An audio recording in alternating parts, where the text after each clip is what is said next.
Hi everyone, welcome back to YouTube classes. It's Divya here with class 9 physics. So we have already completed with all the theory portions and some numericals are left. So let us start with the pending numericals of your first chapter, that is exercise 1C, numericals with respect to your simple pendulum. So before starting with, I request everyone to take out your textbook, take the page number 27, 25, 26, page number 25 and 26. There you are having numericals for your exercise 1C. So according to your syllabus, not every numericals will be there, only simple numericals will be there. So a few numericals I am going to do it here. Okay, now let us go to the numericals. Let us start with the first question. That is, a simple pendulum completes 40 oscillations in a minute. Find its frequency and time period. So what is given? Completes 40 oscillations in a minute. That is, number of oscillations in 1 second is your frequency. So here it is in minute, that you have to convert to second. 1 minute is equal to 60 seconds, isn't it? So time is given, number of oscillations is given, frequency will be number of oscillations per second, that is 40 divided by 60. So that is how you are getting 0.67. Okay, once you get your frequency, you have the equation for your time period. Time period t is given by 1 upon frequency. That is being done here. Okay, so this is your first question. Now let us come to your question number 2. The time period of a simple pendulum is 2 seconds. What is its frequency? Now before coming to this question, time period having 2 seconds, that pendulum you call it as the seconds pendulum, isn't it? That point you have to keep in mind. Now time period is given 2 seconds, frequency equation is 1 upon time period. These are all direct questions only, so you can 1 by 2, it will be 0.5 second. Clear? So such type of pendulum having 0.5 second time period and time period 2 seconds, you call it as the seconds pendulum. That always you have to keep it in your mind. Now coming to your question number 4. So what is your question number 4 given there?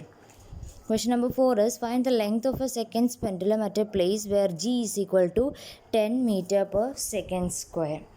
Now see, for finding t, you are having the equation t is equal to 2 pi into root of L upon g. Now, see, it is given, it is a seconds pendulum. Okay, read the question carefully. It is given seconds pendulum. That is why always remember time period of a seconds pendulum is 2 seconds. It is not given in the question time period, but it is given, it is a seconds pendulum. So time period of a seconds pendulum is always 2 seconds. So time period, you know, 2, it is a numerical value. Pi value, you can take it as 3.14. G value, it is given to be 10 in the question. And can you find out L from this? Solve it for L and find out the value of L. Only thing you have to remember is read the question properly. If it is given seconds pendulum in your question, the time period is 2 seconds. That is the only point you have to remember. Now coming to your question number 5. Compare the time period of two pendulum of length 1 meter and 9 meter.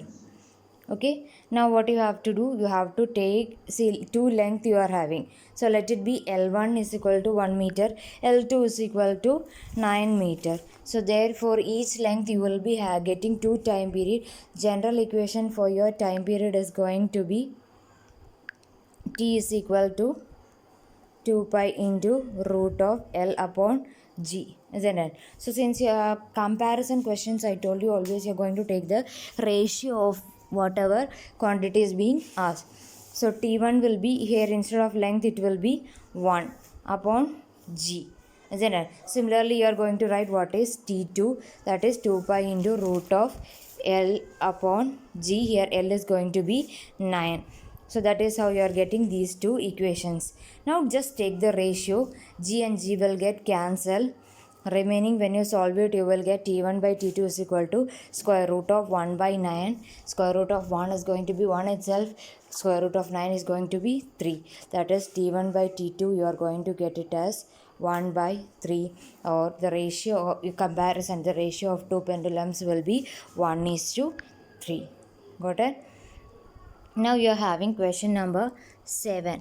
The time period of two simple pendulum at a place are in the ratio 2:1.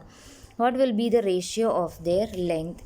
See, the time period ratio is given. You have to find out what is the ratio of their length, isn't it? So from the previous question itself, t is given by 2 pi into root of L upon G. So similarly, you are going to write 2 time period is given, that is T1 and T2 is given. So you are asked to find out L1 by L2, isn't it? So G and G, it will get cancelled. 2 pi and 2 pi, when you take the ratio, it will get cancelled. So remaining will be only this much. T1 by T2 will be equal to root of L1 upon L2. So since you want to find out the ratio of L1 by L2, you have to neglect this square root. So for that, what you can do is that you can just square the equations so that you can eliminate the square root. So when you eliminate it, L1 by L2, it will be T1 by T2 the whole square. T1 value you know, T2 value you know, it is given in the question. Just take the square, you will get the ratio of L1 by L2. Now coming to your question number 8. That is, it takes 0.2 seconds for a pendulum bob to move from a mean position to one end. What is the time period of the pendulum? So let us consider the pendulum here. This is going to be the mean position. What is given in the question? From the mean position to one end, it is going to take 2 seconds, isn't it? So for oscillation, it has to the same amplitude, it is going to move here also. It will also take again 2 seconds. So total 1, 2, it reached here. One oscillation means the same, it has to go back also, isn't it? So 1, 2, 3, 4. 4 times. See the question, it is given from the mean position to one end. Only 2 seconds. 1, 2 seconds. 2 times 2 seconds, again coming back again 2 seconds and 2 seconds. So total 4 times this 2 seconds it is going to take. That is why the total time period will be 4 times 0.2. That is going to be 0.8. So remaining, these are all the basic numericals given in your textbook. 2 or 3 questions are remaining that you can try doing by yourself. It is only direct questions, nothing much in that. If you have any doubt, you can put it in the comment box below. I'll reply for that. So with this, we have completed the numerical section of your first chapter according to your new syllabus, reduced syllabus. Now next class we will see the remaining pending numericals. Okay, till then, take care, stay safe, bye bye, thank you.